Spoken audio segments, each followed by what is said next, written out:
Assalamualaikum warahmatullahi wabarakatuh. Di sini saya akan menjelaskan teori asal mula negara, yaitu ada teori ketuhanan, teori perjanjian masyarakat, teori kekuasaan, dan yang terakhir teori hukum alam.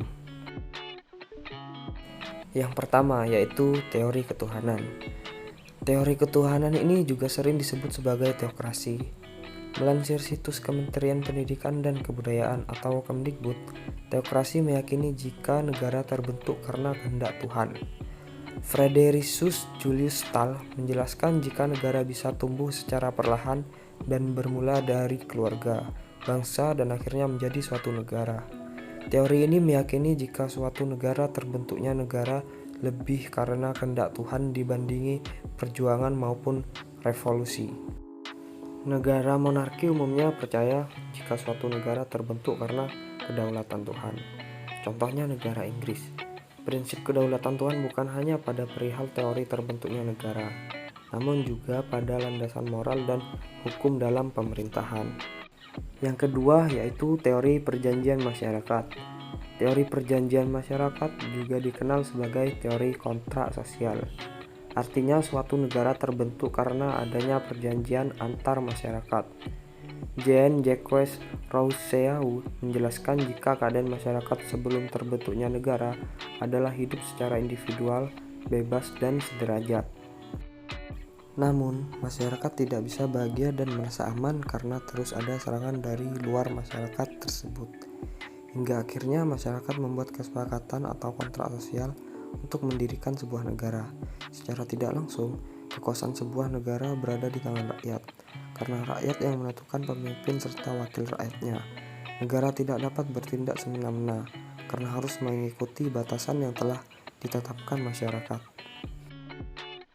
3. Teori kekuasaan. Teori kekuasaan berbasis pada pikiran dasar manusia yang bersifat agresif.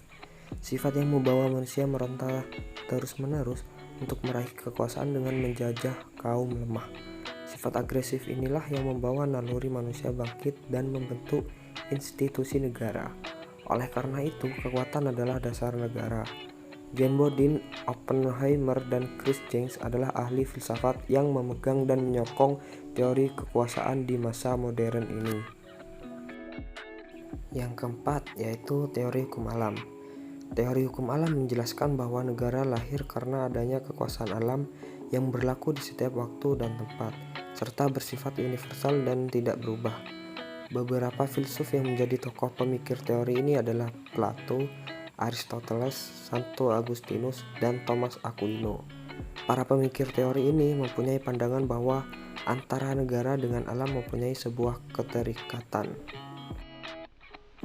Berikut pandangan sejumlah tokoh tersebut terkait teori hukum alam dalam proses terbentuknya negara. Plato mengungkapkan terjadinya negara secara evolusi. Aristoteles mengungkapkan manusia adalah zoon politikon yang membentuk keluarga masyarakat negara.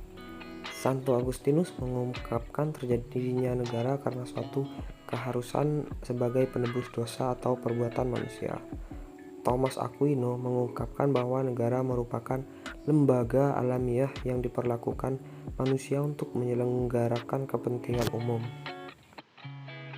Sekian dari saya, jika ada salah kata mohon maaf. Wassalamualaikum warahmatullahi wabarakatuh.